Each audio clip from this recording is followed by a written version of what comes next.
Oi, gente.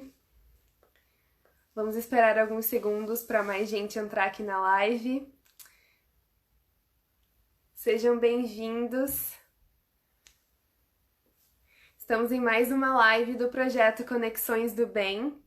Hoje a gente vai falar sobre as consequências emocionais da pandemia, conversar um pouquinho sobre esse momento que a gente está passando.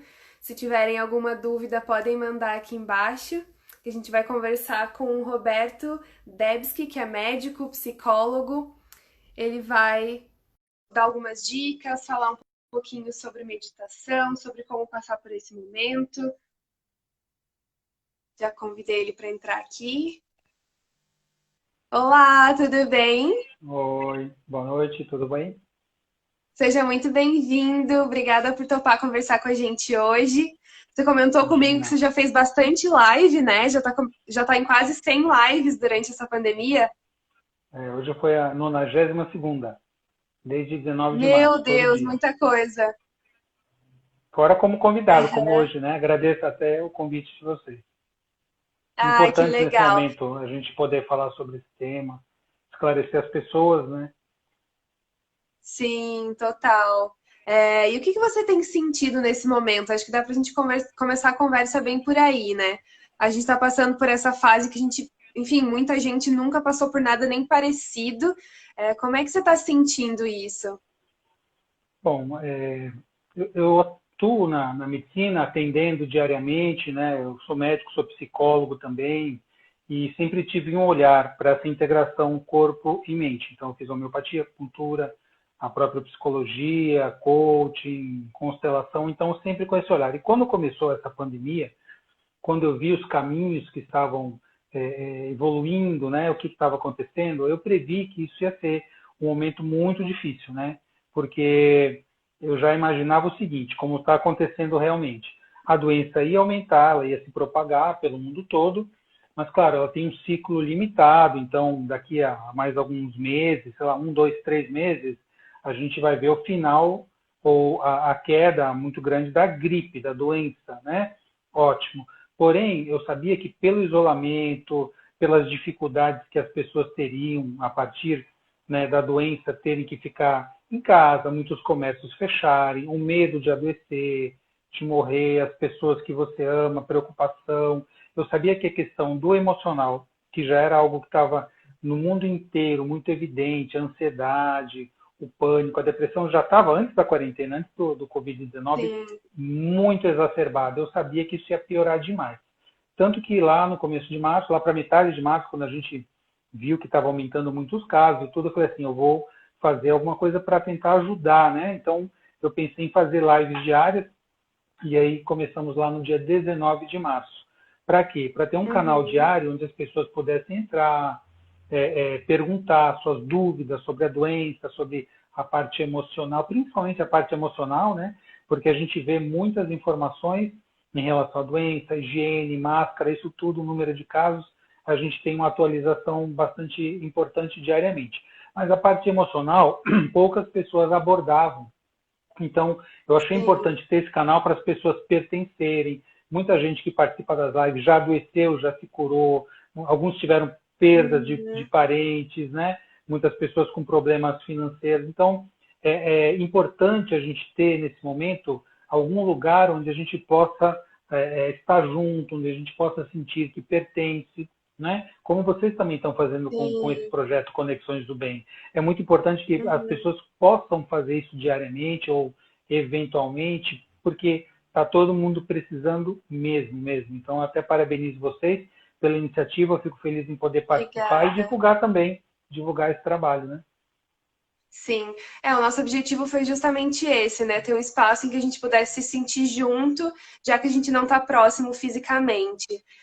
E como é que você tem sentido que isso tem afetado as pessoas? Você pincelou um pouquinho disso na sua fala, de como, enfim, a gente já vinha de um histórico de depressão, de ansiedade, de algumas questões emocionais, e agora, de repente, você tem que ficar em casa sem ver sua família, sem ver seus amigos, muitas vezes. Enfim, sem ter nenhum outro convívio, várias pessoas moram sozinhas. Como é que isso tem Sim. afetado as pessoas? Como é que você tem sentido isso?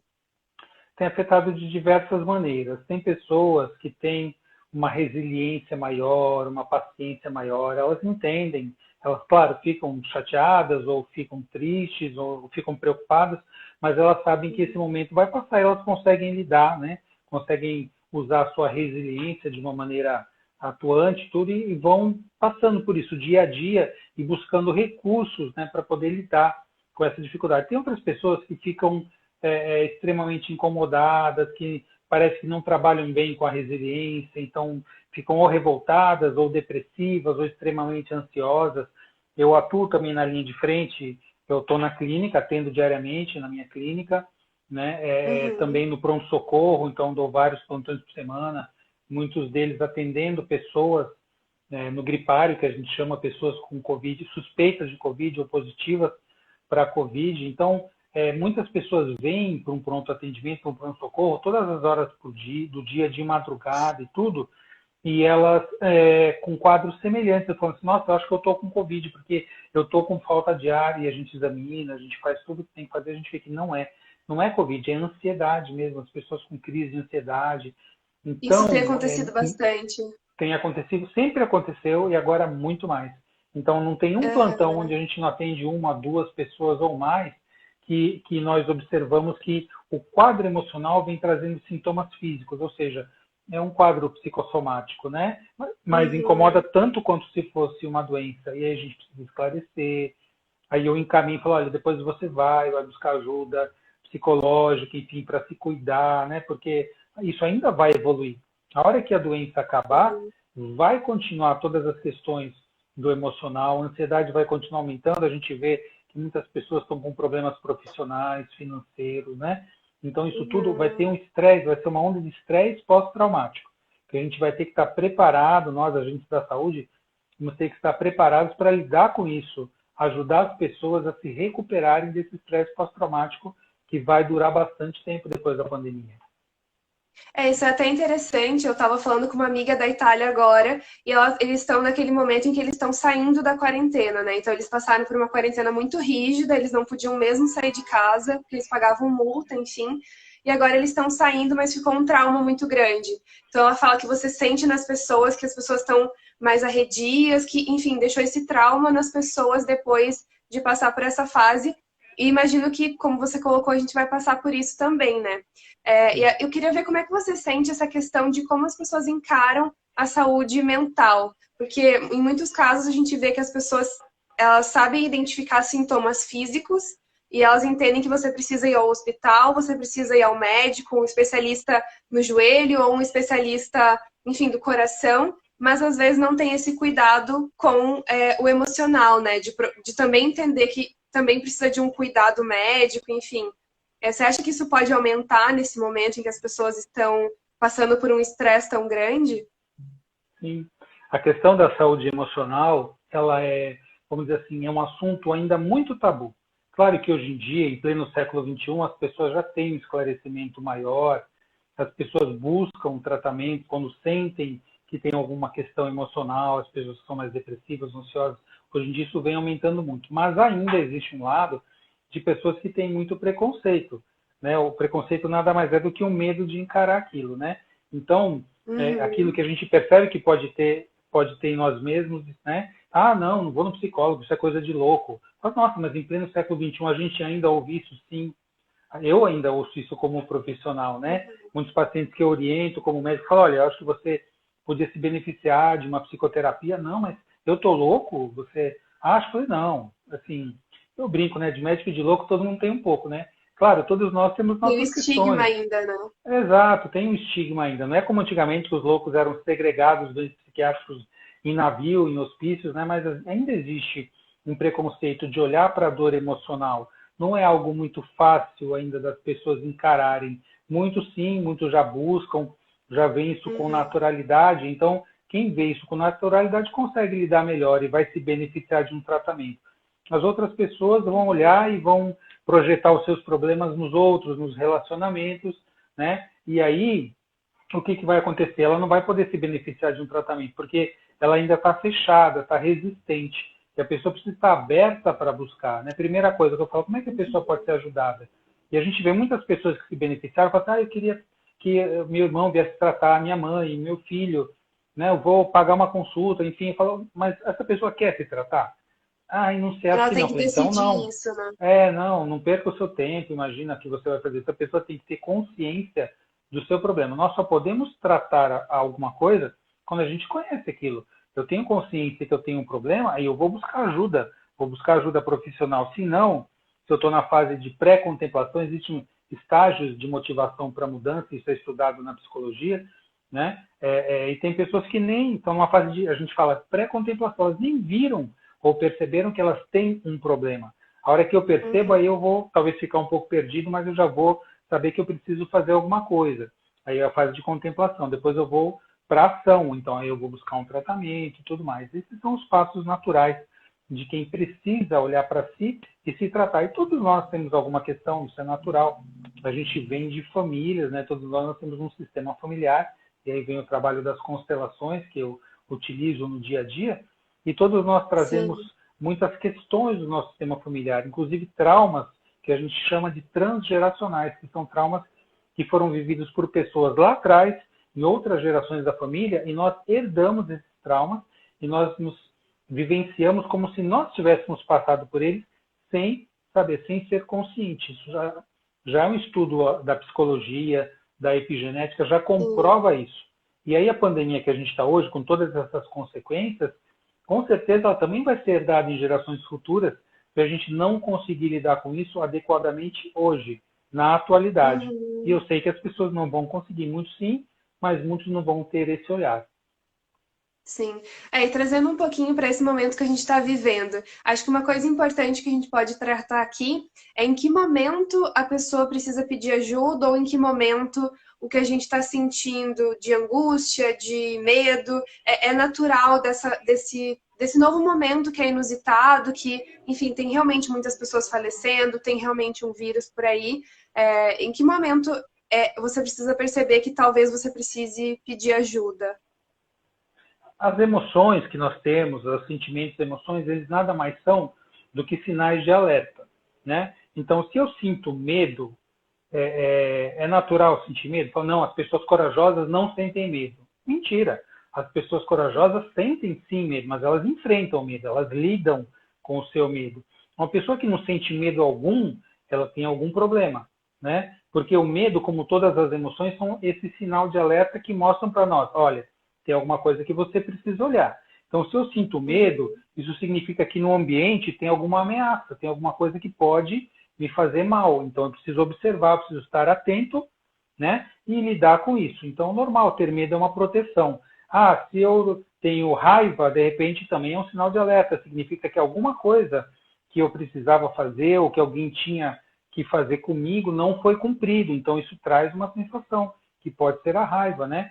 Se eu, enfim, todas as sensações, tristeza, se eu sinto tristeza também é uma sensação que me diz algo. De repente, eu não consegui fazer alguma coisa, ou fui decepcionado. Então, todas as sensações e emoções são sinais de alerta e eu preciso olhar para aquilo, entender a função daquela emoção ou daquele sentimento, falando de modo geral, e aí lidar com isso de uma maneira adequada. Quando é que isso se Uhum. torna patológico? Quando é algo exacerbado. Então, assim, eu ter medo, porque, claro, eu estou numa situação de pandemia, eu preciso ir num local fechado, então eu preciso ter medo para pôr uma máscara, para me cuidar, não ficar muito próximo das pessoas. Então, é uma proteção, uma preservação. Agora, se isso me paralisa, esse medo escala de forma que vira uma ansiedade patológica, que vira um pânico, um transtorno do pânico, aí já é algo exacerbado que acaba restringindo, então vai me limitar. E se traz uma limitação muito grande, já é patológico, aí eu preciso procurar ajuda. Falo, não, olha, isso está me limitando. Eu já tive, por exemplo, pacientes que vieram para tratar comigo de transtorno do pânico, adultos, que tiveram que vir com duas pessoas acompanhando a mãe, o noivo, o parente, irmão, várias pessoas. Por quê? Porque não sentiam segurança de sair sozinhos. Então, um adulto que Sim. estava quase perdendo o seu emprego por causa dessas limitações, então aí, claro, que já, se a pessoa tiver abertura, ela já vai saber que é o momento de buscar ajuda. Até já passou do ponto, provavelmente. Foi para outro nível, né? Tem bastante gente comentando aqui, gostando, dando amei. E a Antônia Futuro falou sobre a questão emocional e como elas afetam as crianças. E até uma questão interessante, como passar para as crianças esse momento que a gente está vivendo? Então, as crianças, elas também vão sentir os efeitos da pandemia, principalmente de acordo com o que os adultos sentirem. Por quê? Porque as crianças, elas sempre vão ser um espelho, vão ser um reflexo do que está acontecendo no lar, está acontecendo na casa. Então, o que acontece nesse momento de pandemia? As pessoas ficam mais isoladas em casa. Então, muitas vezes, os conflitos são potencializados. Porque antes, se você tinha, por exemplo, um casal com problemas no relacionamento. A hora que tinha problema, às vezes discutiam, brigavam, mas um ia para um lado, o outro saía. Então, muitos não enfrentavam, né, essa dificuldade no relacionamento. Muitas pessoas evitavam, saíam e tudo mais. Hoje, como as pessoas têm que ficar mais próximas, não tem como ficar saindo, então a gente já sabe que, por estatística mesmo, né, está tendo muito mais brigas de casal, violência doméstica, violência contra a mulher, violência contra a criança também. Então, isso vem a mostrar que há problemas nos relacionamentos, nas famílias, e as crianças elas vão ser aquele ponto principal que vai sentir essa desarmonia. Não adianta os pais falarem assim, não vamos discutir para o filho não saber, porque o filho já sente, ele não precisa somente observar que os pais estão brigando. Né? A criança é muito sensível, ela já capta no ambiente como é que está o relacionamento. Ela pode não saber o que aquilo significa, mas ela vai sentir se é algo bom que acontece, se é algo que não é bom. Então, o que precisa ser feito para que as crianças tenham saúde nesse momento é que os pais cuidem da sua saúde nesse momento. Né? Que procurem evitar discussões, brigas, né? Procurem manter a sua calma, manter o seu emocional em equilíbrio, porque a criança ela vai ser um reflexo de tudo que estiver acontecendo na família. Sim. E como praticar, como exercitar a resiliência nesse momento? Resiliência é uma característica que a gente já sabe por estudos da psicologia que ela pode ser uma habilidade adquirida, porque tem gente que fala assim, nossa, essa pessoa é muito forte, ela aguenta as coisas. Nem sempre isso é característica de resiliência, tá? Porque assim, nós sabemos que pelo estudo dos traços de caráter que o William Reich trouxe, né, da psicologia, da psicossomática, nós temos 5 traços de caráter. Um deles, só para pincelar, se chama masoquista, o traço de caráter masoquista. A pessoa masoquista é aquela que aguenta. Então, você joga uma carga nela, ela aguenta. Você dá uma responsabilidade, você cobra alguma coisa, ela vai e faz. Mesmo que para isso ela se arrebente todinha. Né? Então, ela pode ter consequências. Custe que custar, né? Custe que custar. A pessoa melhor que tem para trabalhar, para você colocar, por alguém para trabalhar para você, para fazer as coisas, é o masoquista, porque ele vai fazer, a qualquer custo, né? Então, a gente conhecendo os traços de caráter, a gente sabe também como lidar nos relacionamentos.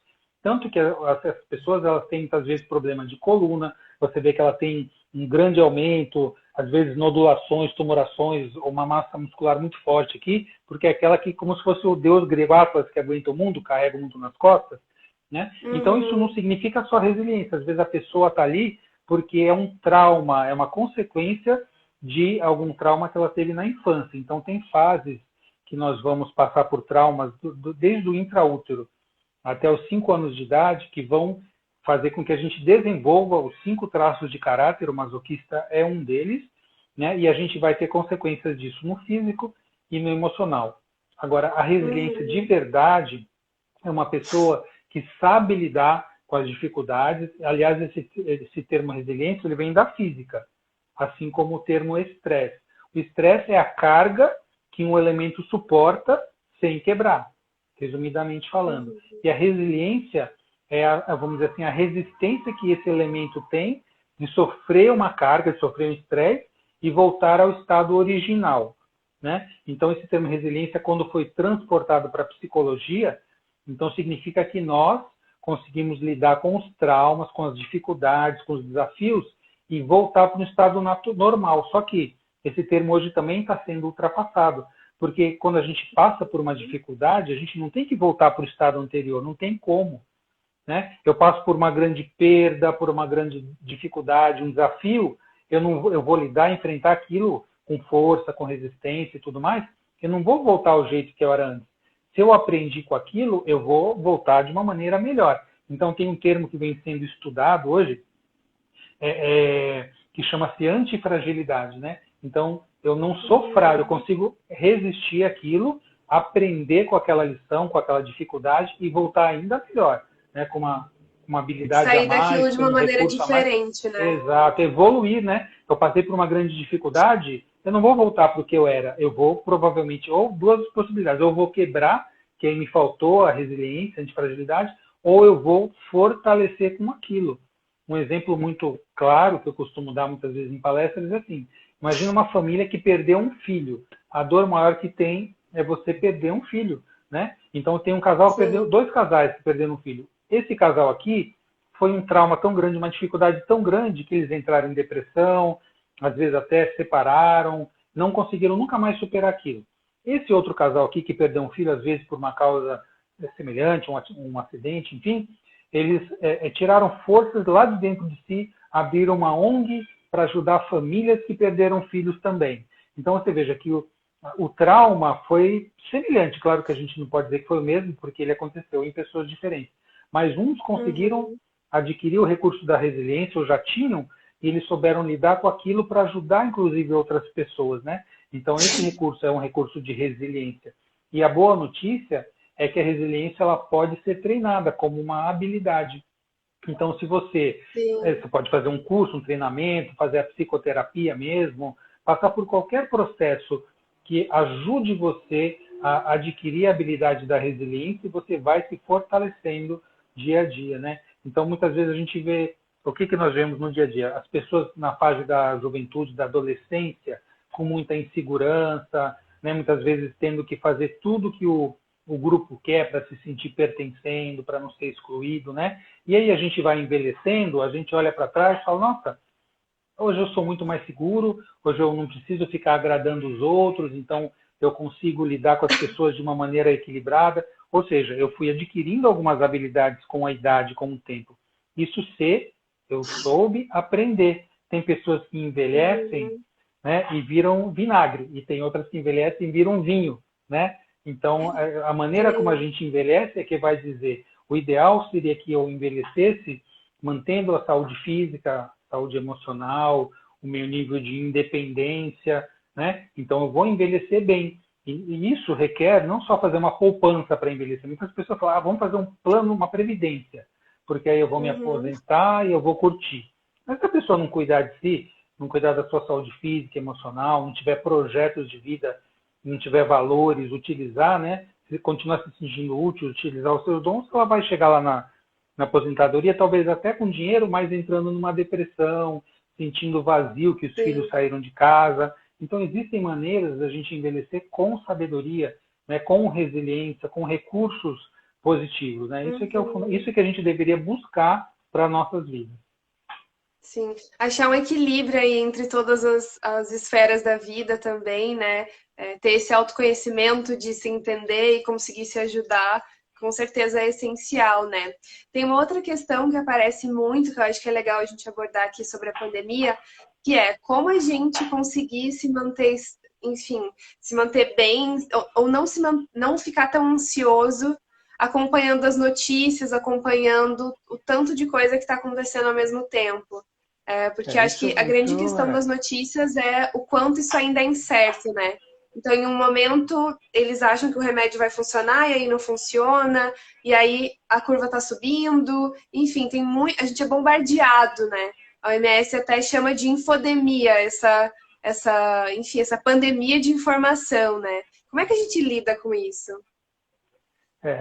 A gente sabe que, né, a própria OMS, o conceito de saúde para a OMS é o bem-estar físico, mental, social, espiritual, né? Então a gente tem que procurar esse equilíbrio. O que eu tenho orientado as pessoas nas lives diárias, né, que eu faço às 15h30, desde o início da pandemia, é assim, procurem não ficar atrás de notícias. Ah, nossa, morreram mais 500 pessoas, agora a UTI ficou lotada não sei aonde, agora viu nesse canal, encerrou o noticiário aqui, vai para o próximo.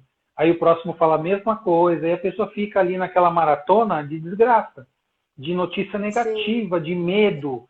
Isso é altamente tóxico, né? Porque a gente fala assim, nós precisamos nos alimentar de alimentos saudáveis e naturais e bons para a saúde, não é isso? Isso é o alimento físico. E o alimento emocional? O que adianta eu me alimentar fisicamente de uma maneira saudável, que é fundamental, e ficar assistindo notícias preocupantes, ficar assistindo coisas que me deixam tenso? Então, desde o início, eu oriento as pessoas da seguinte maneira: se atualize. Também não vai ficar alienado, né? Você precisa saber o que está acontecendo. Nós estamos num momento em que a informação, nós vivemos na era da informação. A informação é muito importante, mas que seja uma informação que vire conhecimento, que vire coisas úteis. Então, se informe uma vez por dia ou duas, sei lá, deixa vir o noticiário lá do Ministério da Saúde para atualizar o número de casos. E assista e ponto. Não fica o dia inteiro caçando notícia ruim. Nas lives que eu faço, eu acesso um site que chama thegoodnewscoronavirus.com. É um site de notícias boas da pandemia. Ah, mas tem notícias boas na pandemia? Tem. Quantas pessoas foram curadas em tal estado, tem uma pesquisa no nível tal sobre um medicamento, uma vacina, né? As pessoas fizeram uma campanha para ajudar. Então, assim, tem notícia boa em tudo que é lugar, basta procurar. Porém, na mídia em geral, o que a gente vai encontrar? É só notícia ruim. Porque parece que, infelizmente, o ser humano ele está viciado em notícia ruim, está viciado no que a gente chama de triângulo dramático. Triângulo dramático é uma figura da psicologia, é um modelo de relacionamento, que veio lá da análise transacional, do Karpman. Karpman era um autor, junto com Peirce, né, da análise transacional. Peirce da Gestalt, né, e a análise transacional. Que tem três polos, o salvador, a vítima e o vilão. Então, esses três polos estão sempre se intercambiando. Então, uma hora eu vejo, nossa, notícia, nossa, eu estou muito preocupado, e depois eu vou acusar porque o governo fez isso, porque não sei quem roubou, não sei o que lá, e depois eu vou querer salvar. Então, fica numa dinâmica de triangulação entre salvador, vítima e vilão, que nos coloca num nível péssimo nos relacionamentos, né? Então, a gente precisa procurar sair disso. E as pessoas se viciaram. Se você vê, todo mundo vai assistir a novela que tem a vítima, o vilão vai pegar e vai vir um salvador, aí tem o reality Essa show. é bem a narrativa de filme, de novela. História de super-herói. É o arquétipo do super-herói, né? O salvador que vai salvar as pobres vítimas mortais dos vilões, né? Então você vê que tem sempre... O problema é que mas não é bom ser o salvador? Ah, você ajudar as pessoas. Salvar é diferente de ajudar. Se a gente for ver nas histórias de super-heróis não têm vida própria. Super-herói não namora, super-herói não sai para passear com a família. Só o Homem-Aranha lá da música do Versilo, toda é ser super-herói, né? É ser salvador, Né? O único que eu conheço é o Homem-Aranha do Jorge Versilo, da música que, não sei se você conhece essa música, que ele ia ao supermercado, largou a roupa dele de super-herói e conseguiu casar e ter filho, porque os outros continuam sendo sempre salvadores. Sim.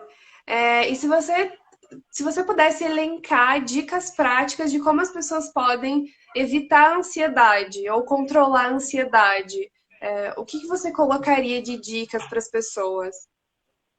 Olha, sempre, ainda mais nesse momento, eu procuro orientar as pessoas, meus pacientes, nas lives diárias, tudo, que as pessoas tenham uma rotina bacana, uma rotina gostosa, prazerosa e útil no seu dia a dia. Então, não chega assim, eu tenho que ficar em casa. Eu estou em home office, ou então eu estou em casa por causa do isolamento, o que eu faço? Então, vou ficar de pijama jogado no sofá.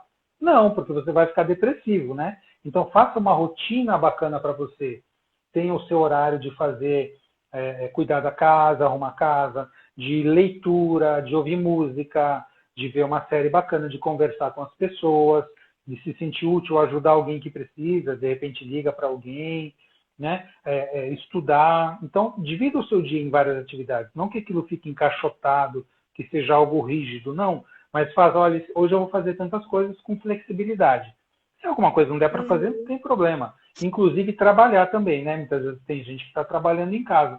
Então faça uma rotina prazerosa, agradável e aprenda também algumas coisas importantes, né, para você fazer no dia a dia que vão te ajudar. Faça atividade física em casa também, que é importante fazer, né, para cuidar da saúde do corpo. Procure se alimentar bem, aprenda de repente a meditar, fazer atividades que ajudem você nesse equilíbrio do corpo e da mente. Então, isso é o que eu tenho orientado. As pessoas façam isso todos os dias. Mas eu não aguento mais ficar em casa. Gente, paciência. Lembra, só olhar historicamente. Você está na sua casa, você tem um mínimo de conforto em casa, você não está preso num porão igual na Segunda Guerra, muitas pessoas tinham que ficar em abrigo antibomba, em porão escondido para não ser capturado, né? Por meses, às vezes, anos. E aí as pessoas estão em casa, no seu conforto, às vezes com a sua família, e não tem resiliência não tem paciência para aguentar, né? Então precisa, isso aí parece uma postura infantil, a gente precisa ter uma postura um pouco mais adulta. E nesse momento a gente também precisa pensar que estar em casa é um privilégio, né? Tem muitas pessoas Sim, que não têm esse privilégio de poder estar em casa porque elas precisam sair, elas precisam se arriscar. As pessoas mesmo da saúde que estão na linha de frente, todo dia, elas estão de cara com aquilo que a gente está tentando evitar, né? Então, exatamente. É o que eu digo sim. para todo mundo. E Você acho, pode ficar em casa? Fica em casa. Ah, mas eu estou cansado de ficar em sim. casa. Poxa, mas então dá uma descidinha e tal, mas não, eu vou abrir o supermercado, abrir o shopping, todo mundo se aboletando, se aglomerando. Não é para isso, porque daqui a pouco isso vai ter consequências também. A pessoa precisa aprender a lidar com a Sim. frustração. Total. E entra aí também a meditação, né? Que, enfim, as pessoas. Tem muita gente cada vez mais praticando a meditação, mas para algumas pessoas ainda parece um mistério, elas ainda acham que não conseguem. Quais são as dicas e quais são os benefícios da meditação? Eu sou instrutor de meditação desde 2008, na medicina preventiva da Unimed Santos, onde eu atuo, né, faço parte da equipe. Eu iniciei um programa de meditação. Então, toda semana tinha meditação, eu já dei vários cursos, né, e as pessoas falam assim, muitas eu convidava e falavam assim, não, mas meditação não é para mim, meditação você tem que ficar parado, quase como se tivesse que ficar congelado, né? Tem muitos mitos Sim. a respeito de meditação. A meditação, ela é uma técnica que vem de muito tempo, é milenar a meditação. Todas as culturas, todas as tradições antigas religiosas praticavam a meditação. Não somente o budismo no Oriente, mas também no cristianismo e tudo mais. Ah, então a meditação é religiosa? Não, não necessariamente. Por exemplo, como eu atuo num setor de medicina, na medicina preventiva, a meditação que eu faço é focada para a saúde, para a qualidade de vida. Então, oriento as pessoas mostrando os benefícios no corpo, na mente, da meditação. Então, a meditação, hoje em dia, ela já é muito bem estudada, ela é muito pesquisada. Então, tem cientistas no mundo inteiro, em várias universidades, que trabalham, já mapearam o cérebro para saber os efeitos da meditação. É como se fosse uma musculação para o cérebro, né? Inclusive, a gente muda a Sim. configuração das áreas cerebrais, das conexões neurais, com a prática da meditação. E não precisa ser muito tempo, décadas meditando. Quando você começa a meditar, em poucos dias, você já tem os benefícios e os efeitos. E os tabus impedem muitas pessoas de meditar por achar que precisa ficar parado. Aí a pessoa já é hiper ansiosa, ela fala, eu não consigo nem parar comigo mesmo, como é que eu vou sentar para meditar? Então eu até esclareço, eu Sim. falo, olha, não, tem meditação que você faz que chama ativa. Essa meditação de ficar parado e tudo é um tipo de meditação chamada passiva. Mas também tem as meditações ativas, que você pode fazer, inclusive, andando. Ah, mas pode meditar andando? Pode. No fim do ano, em dezembro, eu levei um grupo para a praia, eu costumo fazer isso, um grupo para meditar. E a gente fez várias práticas de meditação ativa, meditação caminhando para ver o pôr do sol e tudo mais. Então, é uma maneira agradável de passar. As pessoas que são muito agitadas, você ensina técnicas de meditação ativa, com movimento, com passo, com caminhada. Então, não é difícil meditar, basta você achar um método Sim. que se adeque a você. Uhum. E tem até meditação com mantra, né? Enfim, Tem não vários existe tipos, só né? esse tipo de meditação estática, enfim. Não, Não tem só um não, tipo, né? E não, não tem, qual tem dica muitos. você dá para quem quer começar a testar em casa? Então, você pode praticar todo dia, é importante assim. Ah, eu vou meditar, vou começar a meditar, e semana que vem já estou levitando. Não, não tá. Né? Que nem se você começasse Aham, a estudar inglês hoje, semana que vem você não está conversando inglês com ninguém ainda, né? Mas se você praticar, como é sim. que eu vou evoluir na meditação? Conforme você for treinando, a gente começa a meditar como se fosse um treinamento de habilidades, para desenvolver uma habilidade. Com o tempo, aquilo vai, a gente fala, virando carne, né? Você vai interiorizando aquilo, acaba virando um Uhum. hábito, vira algo natural. E aí você chega no que se chama de estado meditativo. Então a gente aprende a meditar, e aquilo fica algo natural. Como quando você vai começar a dirigir, né? Todo mundo que já foi para uma autoescola aprender a dirigir sabe como é que foi. Entrou no carro, nossa, quanta coisa tem dentro do carro, né? Tem direção, tem freio, tem Sim. pedais, tem espelho dentro, fora do carro. Isso só dentro do carro. Lá fora tem pessoas, sinal, faixa de segurança, CT e etc. Fala, nossa, não vou conseguir. Então, muita gente, inclusive, não dirige porque ficou com medo e não continuou. Na verdade, eu conheço muita gente assim, Uhum. que não foi É em um frente caso e não bem terminou comum. porque não vou conseguir lidar com isso, falta de autoconfiança, enfim. Mas se a pessoa Uhum. insistir, for lá, fizer suas aulas, fizer o exame, tirar a carta e for dirigindo, daqui a uns meses ela está totalmente, né, envolvida com aquilo, ela já nem sabe quando troca a marcha ou quando acelera, vira algo natural. A meditação é a mesma coisa. A gente começa orientando, olha, faz assim, fica em tal postura, respira fazendo uma contagem, ou ensina as várias, um mantra, um som, a gente ensina algumas Uhum. técnicas e a pessoa como, o que eu faço agora, onde é que eu ponho a mão, como é que eu respiro, aquilo fica muito ainda, vamos dizer assim, muito consciente, né? Com observação de cada etapa, de fazer certo, fazer errado. Conforme ela vai treinando, aquilo vai virando algo natural. E daqui a um tempo a pessoa já sabe meditar. Porque meditar É um nada mais hábito, né? vira hábito. Como tudo que você quer aprender, você precisa fazer todo dia, você precisa treinar todo dia. Ah, eu vou aprender a meditar? Vai. Em quanto tempo? Não sei, depende, primeiro, da tua, vamos dizer assim, claro que cada pessoa tem um dom, uma facilidade maior ou menor. Todo mundo pode falar inglês, todo mundo pode tocar um instrumento, mas tem pessoas que vão ter uma habilidade maior ou menor. Umas vão ter que treinar mais, outras com Uhum. menos treino já vão desenvolver aquela habilidade. Agora, se você treinar, meditar 5 minutos por semana, é uma coisa. Se você treinar meia hora por dia, é outra coisa. Né? Então eu falo para as Uhum. pessoas, comece devagar. Comece meditando 3 minutos de manhã, de tarde, de noite, por exemplo. Isso dá 9 minutos. Aí nos cursos eu sempre falo isso. Começa desse jeito. Primeira aula, eu ensino uma técnica bem básica, que a gente pode até ensinar aqui também daqui a pouco. Eu falo, ó, vamos fazer essa meditação aqui em 3 tempos, que é a técnica mais simples que existe. Aí as pessoas falam, como é que eu faço? Você vai fazer em casa, lição de casa, hein? É uma vez por semana, daqui a uma semana, quando você voltar, se você puder, treine. 3 minutinhos de manhã, 3 à tarde, 3 à noite. E eu já aviso assim, olha, sei lá, 80% ou 90% não vai fazer. Ah, mas como? Todo mundo disse que vai fazer. Aí chega a semana que vem, quem conseguiu fazer? Aí 1 ou 2 ou 3 levanta a mão. Os outros 90%, sei lá, não levantam. Ah, o que aconteceu?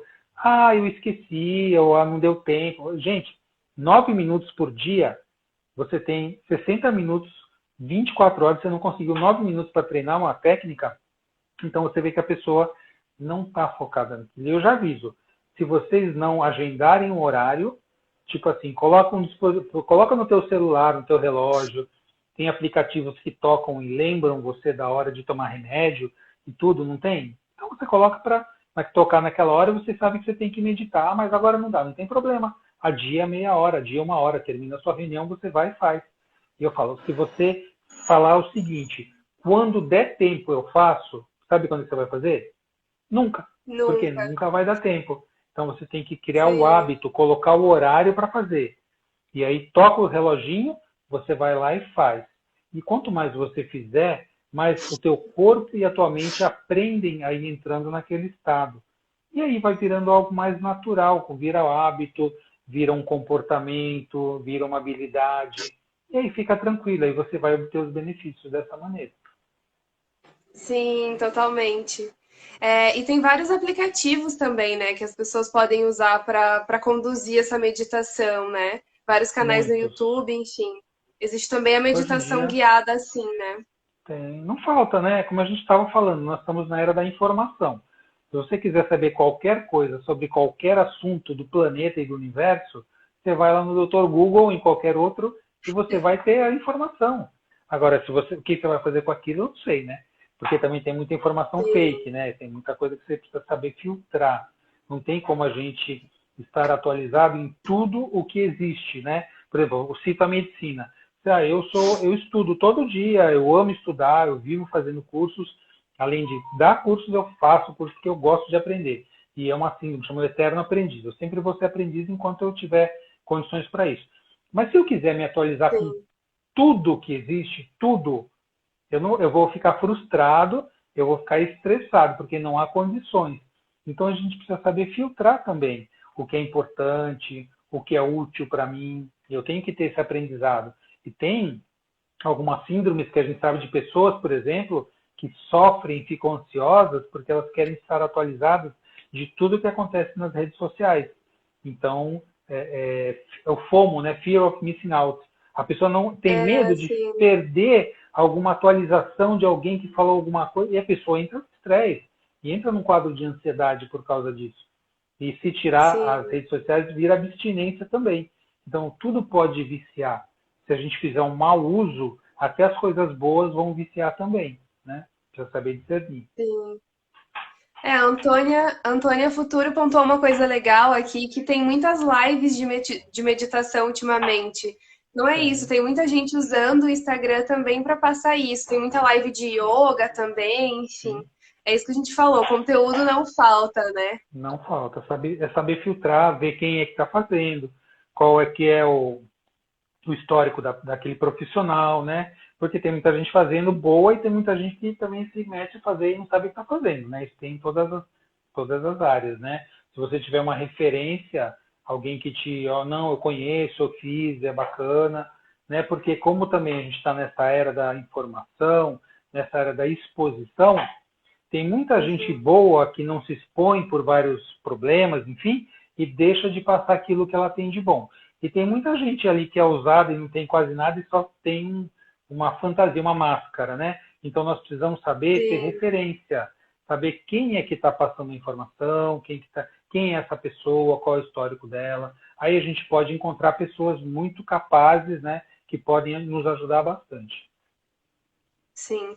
E acho que entra muito nessa área que você atua, né? Que é a medicina integrativa, que é você ver a pessoa como um todo, né? Enfim, não é só partes específicas, mas a gente no todo achar esse equilíbrio, né? Sim, sim, é como eu estava falando, a Organização Mundial de Saúde tem esse conceito, né? A própria OMS fala, saúde é o bem-estar físico, mental, social e espiritual, ou seja, é o todo. O Hipócrates, que foi o pai da medicina, 300 a 400 antes de Cristo, ele falava assim também.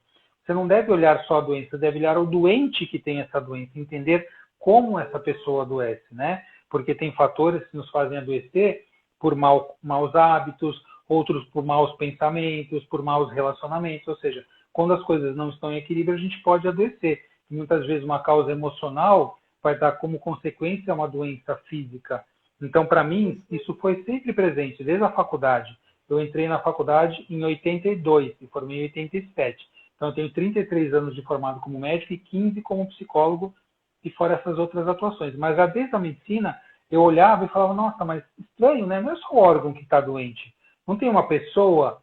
E aí eu conheci a homeopatia, e a homeopatia fala sobre isso, sobre esse cuidado do corpo, da mente, da energia, do todo, da totalidade. Nós somos um ser integral, que é o nome da minha clínica por ser integral por causa disso, né? E a medicina integrativa hoje, as Uhum. práticas integrativas, inclusive, são uma política nacional. Tem, desde 2006, a Política Nacional de Práticas Integrativas e Complementares, que é do Ministério da Saúde e está no SUS, em vários locais no SUS. Em Araraquara acabou de ser aprovado lá as PICs para funcionar em Araraquara. Então tem várias cidades integrando isso. Hoje em dia nós temos 29 práticas integrativas e complementares, 29 PICs que estão aí no SUS, claro que não estão implantadas em todas as cidades, todas elas, mas tem uma dotação orçamentária dentro da atenção primária à Uhum. saúde, né? Em muitas cidades já tem. E dentre essas 29 práticas, a homeopatia e a acupuntura são as duas únicas especialidades médicas. E tem meditação, tem reiki, tem aromaterapia, tem yoga, tem constelação familiar, são 29 práticas integrativas e complementares. Então, o Brasil nisso Uhum. está muito mais avançado do que vários outros países. É só colocar em prática, que isso nem sempre acontece, mas já tem a política para isso. Sim, e tem várias escolas, inclusive eu vi algumas fora do país, que elas utilizam a meditação durante as aulas com as crianças, né? Elas ensinam a meditação na escola e já tem vários estudos que mostram o quanto é eficaz, o quanto ajuda mesmo, né? Com certeza. E quanto mais cedo a gente começa, melhor, né? Porque às vezes fala, nossa, eu já estou velho, vou fazer isso. Sempre vai ter um benefício. Mas se você começar a ensinar a Sim. criança a meditar desde pequenininha, ela já vai crescer com aquilo interiorizado, já vira um hábito. Então isso é muito positivo, né? Quanto mais cedo a gente começa a fazer alguma coisa, a gente vai ter aquilo implantado em nós, aquilo vai virar algo muito comum, faz parte do nosso dia a dia. E meditação também. Se bem que mesmo como eu falei no começo, você praticar a meditação em qualquer idade, você já obtém os benefícios após alguns dias de prática. E quanto mais você praticar, mais você tem os benefícios. Tem o Mathieu Ricard, não sei se você conhece, ele é um francês, hoje ele é o tradutor do Dalai Lama para assuntos do francês, né? Ele era um filósofo, na verdade o pai dele era um filósofo, ele era um cientista molecular, um biólogo, né? Ele conta a história dele, que ele era totalmente estressado, e aí ele foi buscar esse caminho, porque ele achou que para ele aquela vida não fazia sentido. Foi buscar um caminho, não é que é o budismo, pode ser qualquer caminho, mas para ele foi esse caminho, e ele é a pessoa que passou com o Richard Davidson, que é da Universidade de Wisconsin-Madison, que é um grande pesquisador atual de meditação, fez todos os testes com ele. Ele é a pessoa que obteve os menores índices mundiais de estresse e ansiedade nos aparelhos de ressonância funcional e tudo mais. Por quê? Porque ele treinou já como adulto, né? Ele não começou de criança. Ele já foi um adulto Aham. estressado, um adulto doente, e ele buscou um Passou por caminho que, tudo, por toda primeiro, essa fase. fazia sentido para ele, e depois ele treinou muito, e hoje é uma pessoa que mudou. Ele mudou da água para o vinho. É uma pessoa que não tem estresse, não Uhum. tem ansiedade. Ou seja, todos nós ainda temos salvação. Sim, com certeza. Dá pra gente começar agora. Quanto antes, melhor. Então, hoje pode ser já o marco um desse novo hábito. Hoje é o dia certo. Pessoal, é, pessoal, a gente vai se encaminhar para o final da live. Se vocês tiverem alguma pergunta para o Roberto, mandem aqui embaixo que a gente responde daqui a pouco. E eu queria abordar um último tópico que acho que muita gente está passando por isso, que é como conversar com as pessoas mais velhas nesse momento, que são o grupo de risco, né? Enfim, todo mundo que puder é melhor ficar em casa, mas o grupo de risco precisa ficar em casa. E como que a família conversa com essas pessoas mais velhas que às vezes moram sozinhas e elas insistem em querer sair e não respeitar o isolamento? Esse é um assunto assim delicado, né? A gente tem acompanhado isso muito mesmo. Muitas pessoas que convivem com pessoas idosas em casa, com seus pais, avós, outros que têm parentes idosos que moram sozinhos. É muitas vezes difícil, mas como é que vai ser isso? Depende como essa pessoa envelheceu. Como eu te falei, né? Tem pessoas idosas que elas têm muita sabedoria, elas envelheceram com sabedoria e para elas vão lidar bem com aquilo. Conheço várias pessoas que estão bem, estão tranquilas. Claro que elas estão esperando o momento de poder voltar a sair e tudo. Mas tem pessoas que envelhecem e ficam muito mais ansiosas, muito mais estressadas, né? Parece que não souberam envelhecer bem, né? E aí o que precisa fazer? Precisa conversar, orientar, se der para obrigar a ficar, obriga, mas muitos não vão conseguir, né? Então a gente vê muitos Uhum. idosos saindo, assim, as pessoas que menos estavam se cuidando, que a gente observava, eram os idosos, que estavam indo em Pois lugares, se é, aglomerando, e a gente fica muito sim, preocupado, porque os idosos, eles são um grupo de risco importante. Claro que a gente vê sim. jovens também adoecendo e tudo mais, mas os idosos, a predisposição a adoecer gravemente é muito maior, até porque tem comorbidades, tem outras doenças, né? Então, precisa se conversar, precisa se orientar, né? E, de alguma maneira, se for possível, dar uma segurada mesmo. Porque às vezes não estão tendo a consciência que esse momento é um momento que é necessário fazer um pouco de sacrifício. Sim. Roberto, quer deixar alguma última dica ou algum último recado para as pessoas? Inclusive, já convido vocês para seguirem o Roberto aqui no Instagram, já dei uma olhadinha no conteúdo dele. Para quem está vindo pelo Instagram do Roberto, sigam a Top View também para ficar por dentro de outras notícias, de outras lives. Eu agradeço mais uma vez o convite. Quem quiser me seguir e participar das lives diárias, pode trazer suas dúvidas depois. É um cantinho diário que a gente tem para trazer notícias positivas, para estar junto, para dar força um para o outro e tudo mais. Então, é um canal diário às 15h30 no Instagram, todo dia. Né? Procurem manter a calma, isso tudo vai passar. O mantra que a gente usa todo dia é: tudo passa, isso também irá passar e vamos passar por isso juntos, né? Então é o que eu tenho falado todo dia no Sim. canal da live e vai passar mesmo. As pessoas têm que se cuidar emocionalmente para ter a resiliência de enfrentar tudo isso e depois que tudo isso passar, se manter bem, né? E se você quiser encerrar com uma meditação, a gente pode fazer, dar uma dica de uma técnica rápida de meditação que as pessoas podem também fazer. Ah, ótimo. Vamos fazer então. Pode conduzir.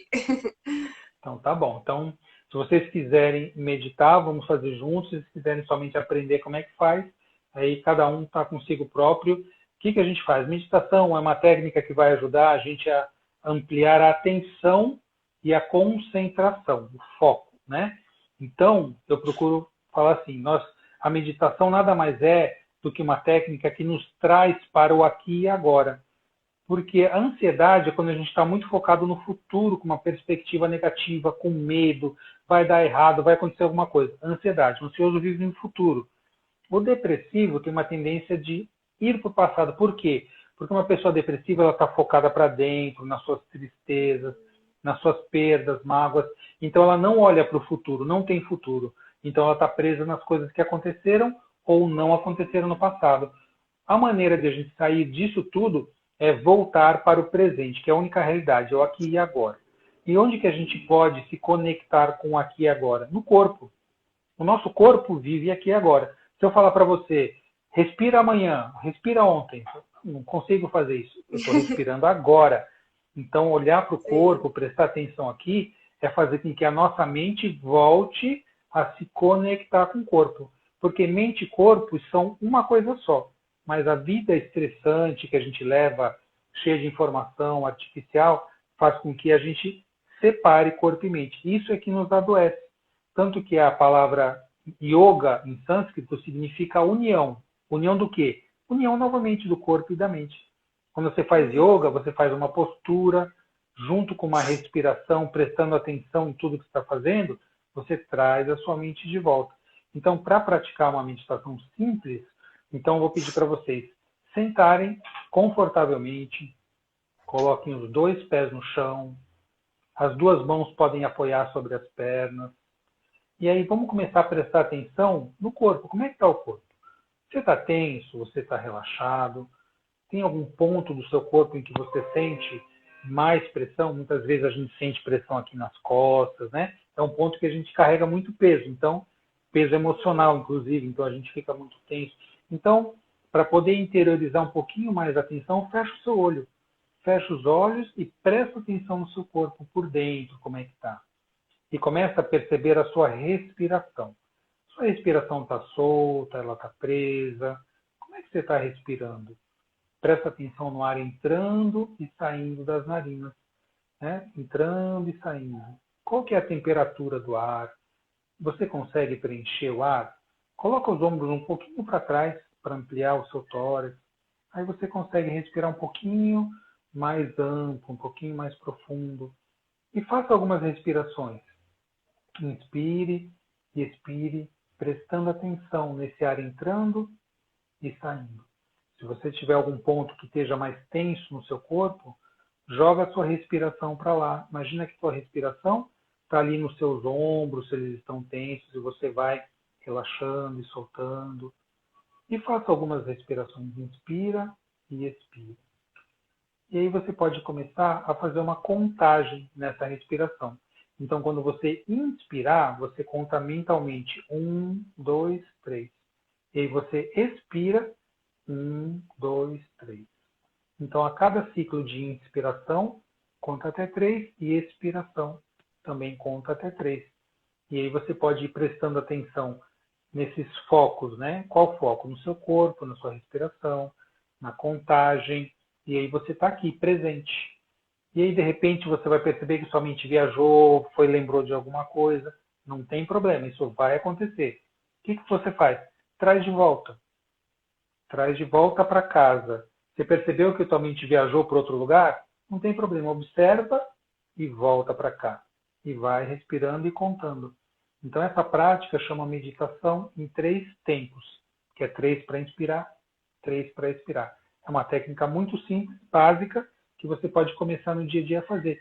3 a 5 minutinhos de manhã, 3 a 5 minutinhos à tarde, 3 a 5 minutinhos à noite. Tranquilo, não precisa de grandes habilidades para fazer. Sempre que a sua mente viajar, observa sem raiva. Ah, eu não consigo. Não, observa e traz de volta.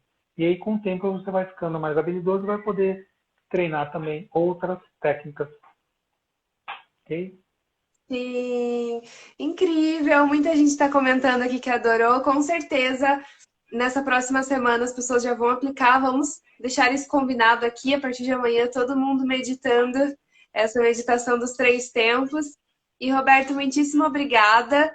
Eu que Muitíssimo obrigada agradeço. pelo panorama, pelas suas dicas. Com Imagina. certeza, enfim, a gente sai com várias dicas de como a gente ser menos ansioso e de como a gente conduzir emocionalmente esse momento. Ótimo.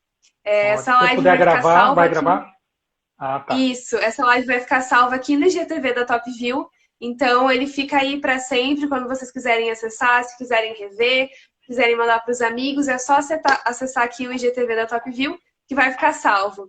Muitíssimo obrigada, Roberto, Eu que e agradeço. conversamos por aí. Obrigada, gente. Boa noite. Boa noite. Tchau. Tchau, até mais.